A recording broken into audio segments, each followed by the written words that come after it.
उनका फूलमाला से इसी तरह देश वालों को चाहिए रांची दूत का सम्मान के माननीय जगदीश प्रसाद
प्रधान जी कहाँ है? अरे प्रधान जी को आने दो, आप लोग कहाँ फिर रहे? प्रधान जी को आने दो।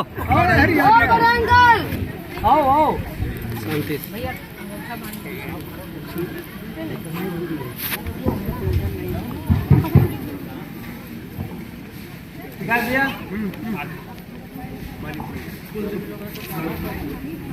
थोड़ा पीछे हो जाइए आप सब, ऊपर न जाओ ना।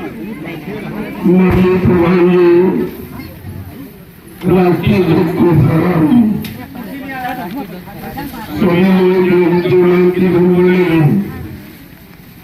उनको सम्मानित करके आज राष्ट्रीय ध्वज की पूजा करेंगे। बड़ी चीज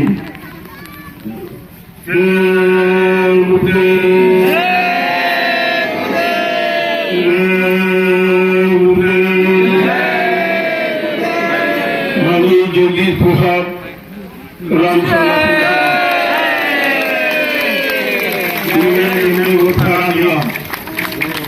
और उनको राजेंद्र प्रसाद की माननीय प्रधानी का फूलमाला से स्वागत करेंगे।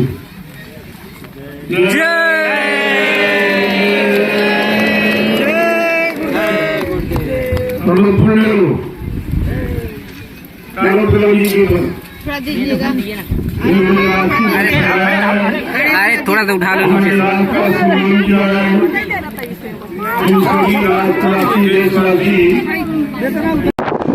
उनका फूलमाला से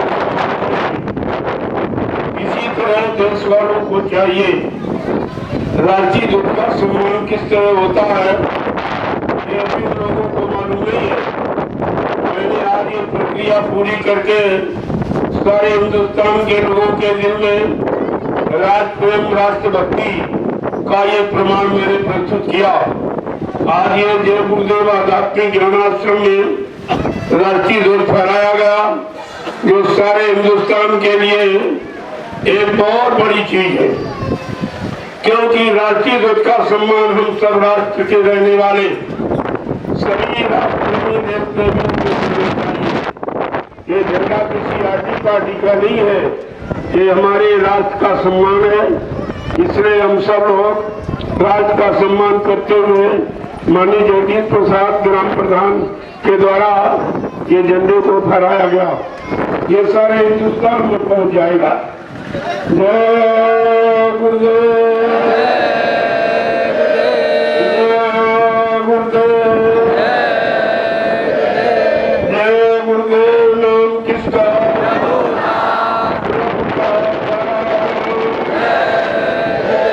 प्रेमियों, हमारा राष्ट्र, हमारा देश, हमारा हिंदुस्तान, हमारा भारत सारे विश्व का हुआ रहा और रहेगा।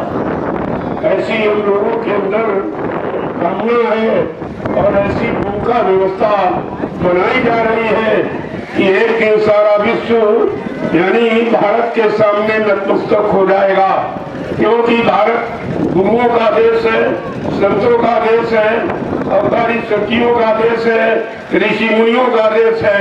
इसलिए इस देश के सामने सारा विश्व झुकेगा और सारा विश्व उसका सम्मान करेगा। इसलिए आज मैंने राष्ट्रीय ध्वज का सम्मान प्रक्रिया बताते हुए सारे हिंदुस्तान के लिए संदेश पहुंचेगा कि हम सबको राष्ट्र से कितना लगाव, कितना प्रेम होना चाहिए। राष्ट्र के उन्नति उत्थान प्रगति के लिए हम सब लोगों को मिलजुल कर ये काम करना चाहिए। जाति भेद और धर्म भेद ये सब मिटाकर हमें आपको राष्ट्र का उत्थान करना। जब अच्छे काम करोगे, अच्छा खान पान करोगे, अच्छे विचार जो पैदा होंगे, तब आपको राष्ट्रभक्ति का परिचय मिलेगा। और बिना गुरु भक्ति के राष्ट्रभक्ति हो नहीं सकती, क्योंकि भक्ति का प्रमाण केवल गुरु ही देगा और भक्ति कैसे करनी चाहिए वो गुरु ही बताएगा। इसलिए हम लोगों ने गुरुओं को छोड़ दिया, संतों को छोड़ दिया। आज देश हमारा कितने पीछे चला गया। तो विश्व का अगुवा था, आज उसके पीछे घूम रहा है। धीरे धीरे ऐसी व्यवस्था बनने जा रही है कि आप देखोगे भारत फिर से विश्व गुरु कहलाएगा। जय गुरुदेव, जय गुरुदेव, जय गुरुदेव। नाम किसका? प्रभु का, प्रभु का प्यारा नाम। जय गुरुदेव। देखो माननीय प्रधान जी आज दो शब्द बोलेंगे कि आप देश के लिए, समाज के लिए, आश्रम के लिए क्या करते हैं, क्या करना चाहिए। आश्रम आपके गांव में है, आरामशाला का नाम पूरे हिंदुस्तान में पहुंच गया। तो हम सब आरामशाला के प्रेमियों को आशीर्वाद देते हुए और उनसे कामना करेंगे इस सच्चे काम में आप सबको मिलजुल के सहयोग करना चाहिए, ताकि आपके गांव का नाम और आगे बढ़ जाए और लोग मान सम्मान के साथ लेने लगे। जय गुरुदेव। माननीय जगदीश प्रसाद प्रधान जी जो शब्द बोलेंगे। अच्छा कोई बात नहीं, कोई बात नहीं। जय गुरुदेव, जय गुरुदेव, जय गुरुदेव, जय गुरुदेव। आप प्रसाद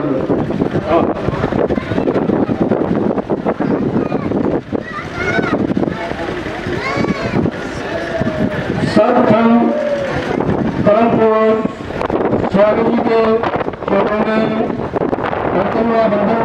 करता हूँ। आज 75वां स्वतंत्रता दिवस। कोई भी शहीद हो पहले तो समिति का अध्यक्ष नियुक्त किया जाता है। तो हमारे आज के स्वतंत्रता दिवस के उपलक्ष्य में हमारे माननीय पूरनपुर स्वामी महाराज जी हैं और समिति से आए हुए दूर दराज के सेवा या पदाधिकारियों पर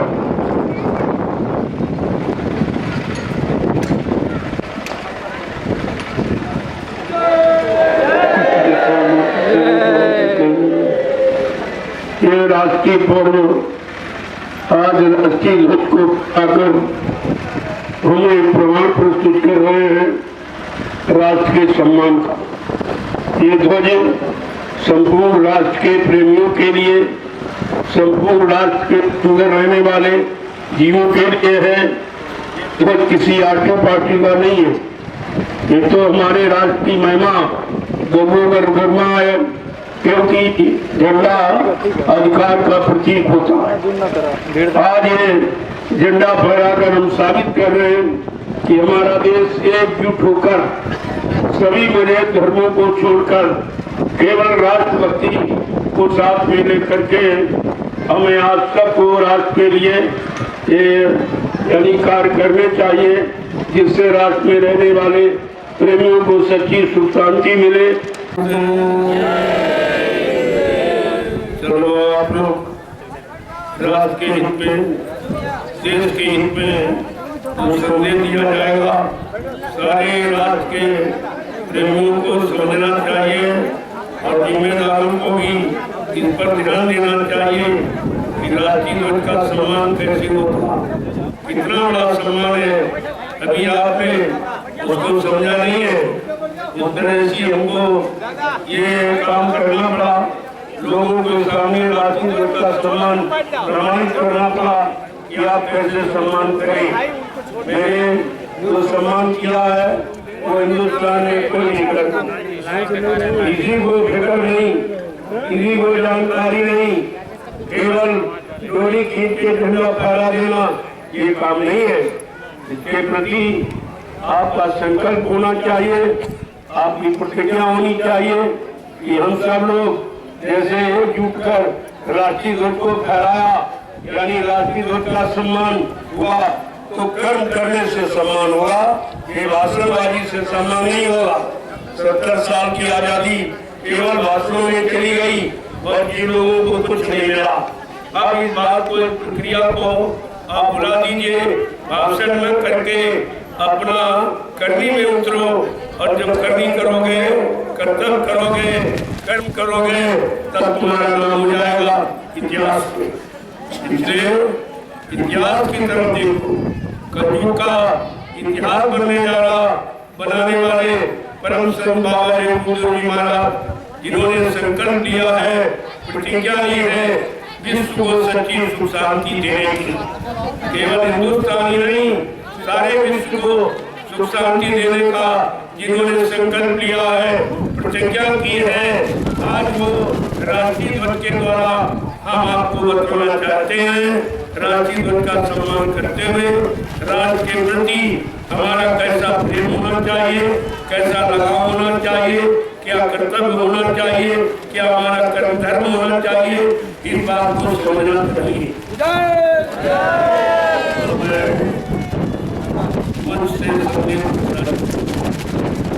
आप सब लोग बैठ के सुनिए, पीछे वाले डिस्टर्ब करेंगे।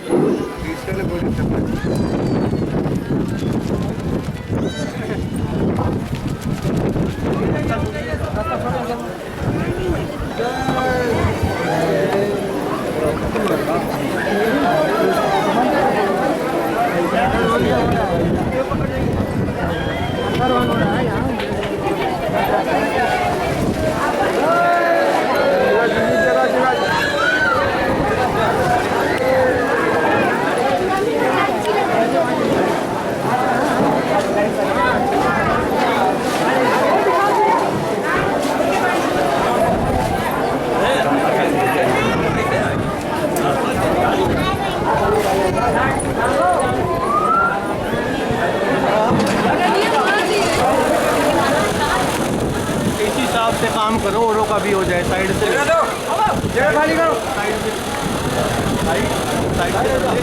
साइड से नहीं, मैं भी सामान लग गया ना बंदे। आ जाओ साइड में आ जाओ।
इंजीनियर साहब बोलो, माइक में बोलो। अरे माइक में बोलो यार, इंजीनियर साहब। संतोष, सब लोग रिकॉर्डिंग करते रहो।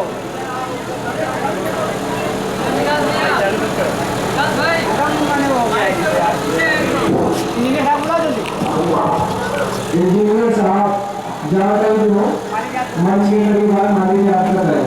इंजीनियर साहब पूरा बोल दो, जहाँ तक हो मंच के करीब आए, हमारी आपको याद कर रहे हैं।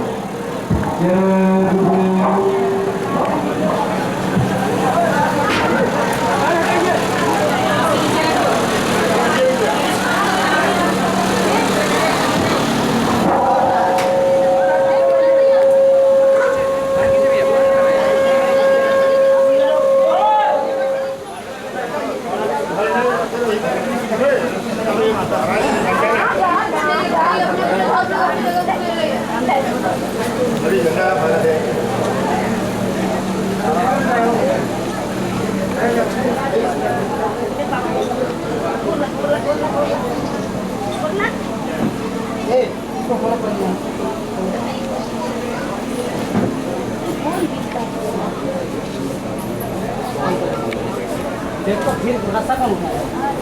समुद्र करो।